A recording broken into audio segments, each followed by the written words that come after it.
morning, students. How are you? I hope you all are well. Today we are discuss about our next topic. Our topics is our topic is how is federalism practiced. हमारा जो federalism है हम लोगों ने पढ़ा कि what makes India federal country, कि India को कौन से ऐसे फैक्टर्स है, कौन से ऐसे थिंग्स हैं जो आपको इंडिया को एक फेडरल कंट्री के रूप में डेवलप करता है। मगर हम लोग को यहाँ पे पढ़ना है कि जो हमारे पास फेडरलिज्म है उस फेडरलिज्म को हम लोग कैसे चलाते हैं, कैसे उसको हम लोग व्यवहार में लाते हैं, कैसे उसकी हम लोग प्रैक्टिस करते हैं।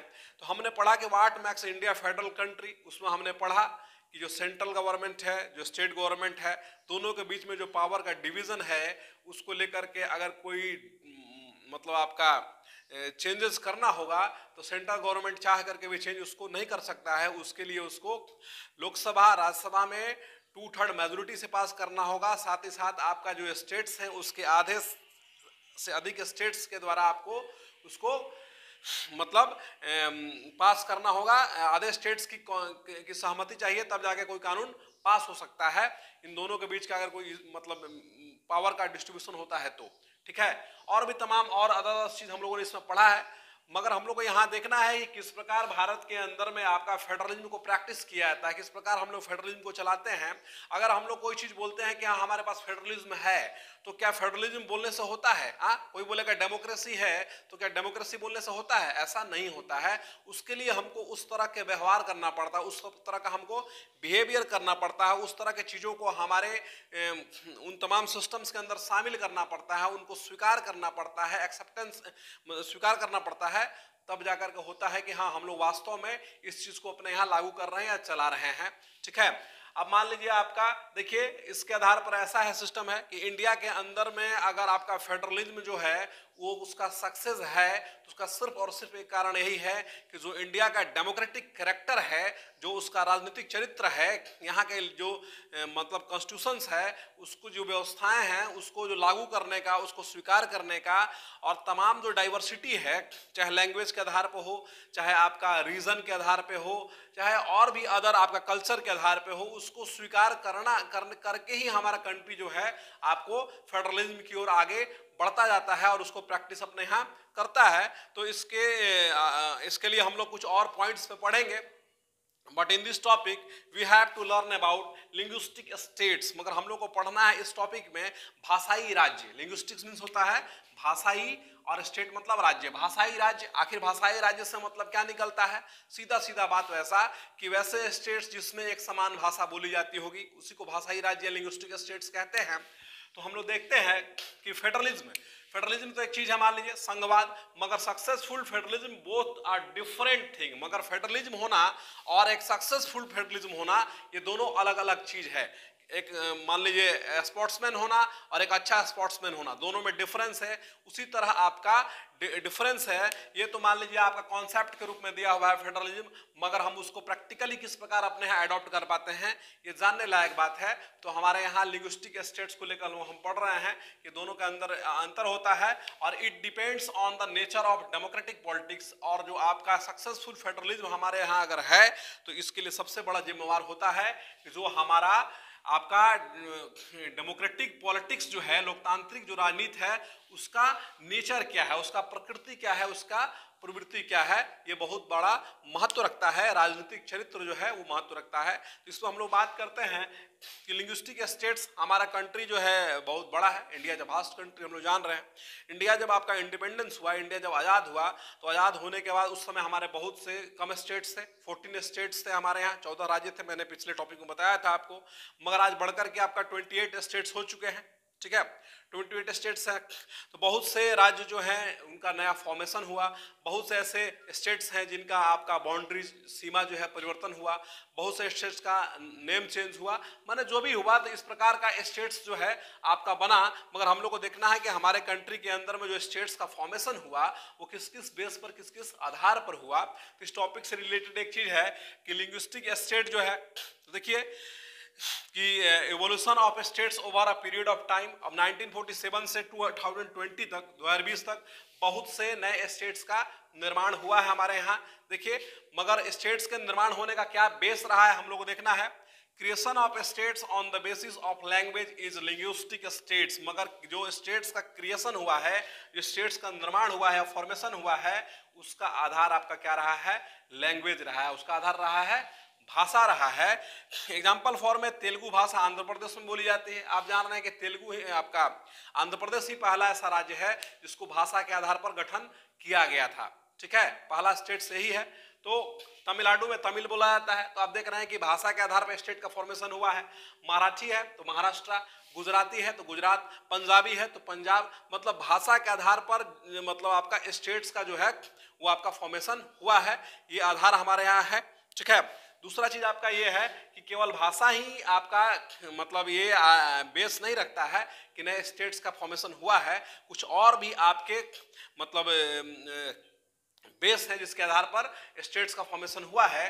देखते हैं कि some states are created on the basis of culture, ethnicity and geography. कुछ ऐसे भी स्टेट्स हैं जो भाषा के अलावे apart of language some states are created on the basis of culture, संस्कृति के आधार पर भी कुछ स्टेट्स का निर्माण हुआ है। इथनिसिटी के आधार पर मतलब सजातीय के आधार मतलब जातीय समूह के आधार पर, या ज्योग्राफी के आधार पर। आपको हम बताते हैं जिस प्रकार आपका झारखंड हुआ, जिस तरह आपका छत्तीसगढ़ हुआ, ये क्या है? ट्राइबल्स इलाका है। ठीक है, तो इथनिसिटी जो इसका है, जो जातीय समूह है, वो आपका ट्राइबल्स है, वो जनजातीय समूह का है।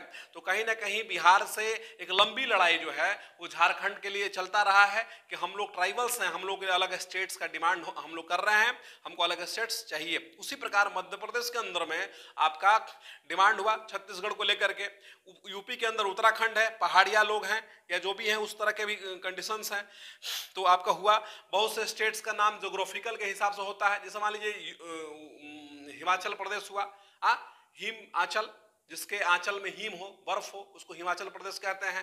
तो ज्योग्राफिकली बहुत सारा नाम रखा गया या बहुत सा फॉर्मेशन हुआ।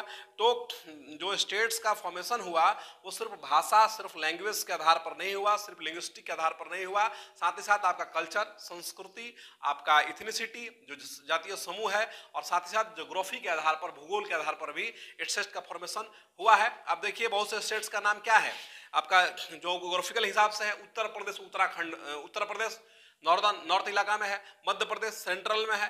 तो ये सब कारण आपका रहा है। हालांकि उनका नाम पहले यूनाइटेड प्रोविंस था उत्तर प्रदेश का, जो बदल करके आपका यूपी हो गया। तो इसी तरह का आपका चेंजेस जो है वो हुआ है। आगे हम लोग देखते हैं कि ये जो आपका हुआ चेंजेस, तो leaders feared it would lead to disintegration, central government resisted for some time. अब ऐसा हुआ आपका कि लीडर्स को फियर्ड था। जब आजाद हुआ हमारा कंट्री, उस समय लीडर को, आप जान रहे हैं कि हमारे यहाँ एक रक्त रंजित बंटवारा हुआ, we got a bloody partition. हमारे यहाँ एक ब्लडी पार्टीशन हुआ। भारत और पाकिस्तान के रूप में दो राष्ट्र सामने आए उठ करके। तो हम लोग आगे और इसमें पढ़ेंगे, मगर हम एक बात कह देना चाहते हैं आपको कि उस आज़ादी की लड़ाई के पहले जो है आपका जब लिंग्विस्टिक स्टेट्स की डिमांड जो है आपका अदर स्टेट्स करते थे कि हम लोग को भाषा के आधार पर अलग स्टेट्स का निर्माण कर दिया जाएगा, तो तमाम लोगों को भारत के आंदोलन में शामिल करने के लिए जो कांग्रेस पार्टी के लीडर्स थे उनके द्वारा एक प्रोमिस किया गया था कि अगर देश आज़ाद होता है तो हम लोग लिंग्विस्टिक के आधार पर, हम लोग भाषा के आधार पर अलग अलग स्टेट का फॉर्मेशन कर देंगे। मगर दुर्भाग्यपूर्ण तरीके से अनफॉर्चुनेटली इंडिया का जो मतलब इंडिपेंडेंट मिला वो एक डिवाइड इंडिपेंडेंट मिला, एक बटा हुआ हमारा स्वतंत्रता प्राप्त हुआ। इसलिए जो लीडर्स थे उनका मन जो है वो छोटा हो गया और वो नहीं चाहते थे कि भारत के अंदर में भाषा के आधार पर अलग स्टेट्स का फॉर्मेशन हो। मगर इसको लेकर के बहुत सारा प्रोटेस्ट और आंदोलन चला और लास्टली आपका 1956 में आपका इसके लिए लैंग्वेज के आधार पर कुछ कमीशंस बनाए गए और उसके आधार पे आपका स्टेट्स बांट दिया गया। मगर कहीं ना कहीं लीडर्स के मन में डर था कि भाषा के आधार पर अगर स्टेट्स अलग होंगे तो हो सकता है कि देश की यूनिटी जो है वो डेंजर में पड़ जाएगी, वो खतरे में पड़ जाएगी। मगर ऐसा नहीं हुआ। हुआ क्या? But experience has shown that linguistic states has make country more United. मगर आपका अनुभव यह बताता है कि लिंग्विस्टिक स्टेट्स भाषा के आधार पर राज्यों का जो पुनर्गठन हुआ हुआ, जो राज्यों का बंटवारा हुआ या राज्य बने, उनसे हमारे कंट्री की जो यूनिटी है वो आपका और मजबूत हुआ। It has also made administration easier, और इसके द्वारा जो हमारी प्रशासनिक सुविधा है वो सही तरीके से चली। तो इसमें सीधा सीधा मसला है लिंग्विस्टिक स्टेट, भाषा के आधार पर स्टेट्स, जिस राज्य में जो भाषा बोलते हैं उसका राज्य, ठीक है। शुरू में डर था लोगों को कि हो सकता है कि यूनिटी को खतरा हो, मगर ऐसा कुछ हुआ नहीं, हमारे लिए सब कुछ सही रहा। मगर कहने का मतलब यहाँ पे ये है कि फेडरल का मतलब है कि ये केवल बोलने से नहीं होता है, ठीक है। जनता को लगा कि हाँ हमारा इंटरेस्ट जो है इसमें है, तो उसको जो सेंट्रल है, जो गवर्नमेंट है, वो इसको समझा कि हाँ ऐसा बात है। तो लोगों के फीलिंग्स का ख्याल करना, लोगों के डाइवर्सिटी का ख्याल करना, लोगों के लैंग्वेजेस का ख्याल करना, ये तमाम चीजें हमारे कॉन्स्टिट्यूशन के अंदर में रही हैं और इनको हमारे लीडर्स के द्वारा प्रैक्टिस किया गया है। इसलिए भारत के अंदर में जो फेडरल सिस्टम है वो मजबूती से बना हुआ है। इसी के साथ जो है हमारा ये जो वीडियो है वो आपका फिनिश होता है। हम लोग नेक्स्ट टॉपिक पे बात करेंगे, तब तक के लिए